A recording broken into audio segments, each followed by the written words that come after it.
છૂટાછેડા થયા બાદ પણ સિદ્દીકાને રિઝવાન જાનથી મારવાના ઈરાદે હથિયાર લઈ મારવા આવ્યો. ખડકી ભાગડા રાખોડિયા તળાવની સામે રહેતી સિદ્દીકા શબ્બીરભાઈ બરહાનપુરીના લગ્ન રિઝવાન પઠાણ સાથે 2005ની સાલમાં થયેલ હતા અને 2023ની સાલમાં બંને વચ્ચે છૂટાછેડા થઈ ગયા હતા, જેનો કેસ હાલ ચાલી રહ્યો છે. તારીખ 30/4/2024ના રોજ સવારના સુમારે સિદ્દીકા શાકભાજી લેવા માટે માર્કેટમાં ગઈ હતી. તે દરમિયાન સવારના 11:30 કલાકે રિઝવાન ફરી એકવાર આક્રોશમાં આવી સિદ્દીકાના ઘરે જઈ ઝઘડો તકરાર કરવા લાગ્યો હતો. સિદ્દીકાની ભાભીએ રિઝવાનના ગેરવર્તન વિશે તાત્કાલિક સિદ્દીકાને ફોન કરી ઘટનાની સમગ્ર માહિતી આપી સિદ્દીકાને તાત્કાલિક ધોરણે ઘરે બોલાવી. રિઝવાન સિદ્દીકાને આવતા જોઈ વધુ આક્રોશમાં આવી ગાળો બોલી ઝઘડો તકરાર કરવા લાગ્યો અને ગાડી નંબર GJ6CM8727માં લાવેલ ધારદાર હથિયાર ગાડીમાંથી લઈ મારવાના ઈરાદે આગળ વધવા લાગ્યો. રિઝવાનનો આક્રોશ જોઈ પોતાનો બચાવ કરતા ઘરના તમામ સદસ્યો તથા આજુબાજુના રહેવાસીઓએ રિઝવાનને ઘેરી લીધો અને તાત્કાલિક ધોરણે પોલીસમાં ફરિયાદ કરી દેવામાં આવી. સમગ્ર ઘટનાની સંપૂર્ણ માહિતી મેળવી પોલીસે આગળની તપાસ હાથ ધરી છે. આપનું પૂરું નામ? સિદ્દીકા બાનુ શબ્બીરભાઈ બરાન. આજ રોજ શું બનાવ બન્યો હતો? સવારે માર્કેટ ગઈ હતી.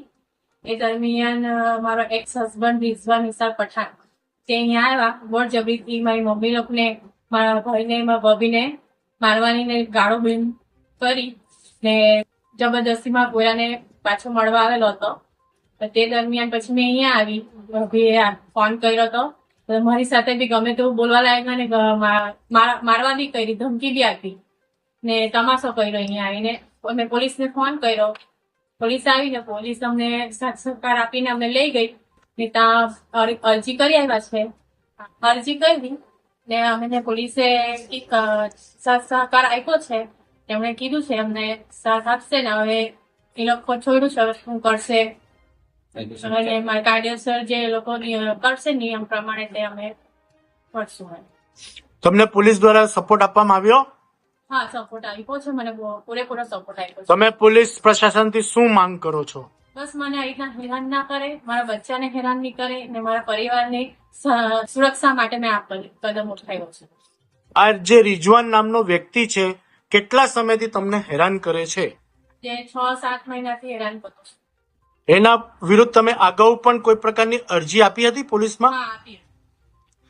અમે તો વાત જ કરતા હતા એટલે પેલો બહાર જતી રહ્યો ગાડીમાંથી, અત્યારે શોધતો હતો અમને મારવા સારું ને એના ગાડીમાં બધું મળ્યું બી છે ને પોલીસે જોયું બી છે. खबरों में अब तक के लिए बस इतना ही. मिलते हैं फिर ऐसी ही बड़ी खबर के साथ. तब तक के लिए धन्यवाद. देखते रहिए गोल्ड कॉइन न्यूज. अगर आपको हमारी वीडियो पसंद आई हो तो चैनल को लाइक और सब्सक्राइब करें और नई वीडियो अपडेट प्राप्त करने के लिए बेल आइकन पे क्लिक करें. धन्यवाद.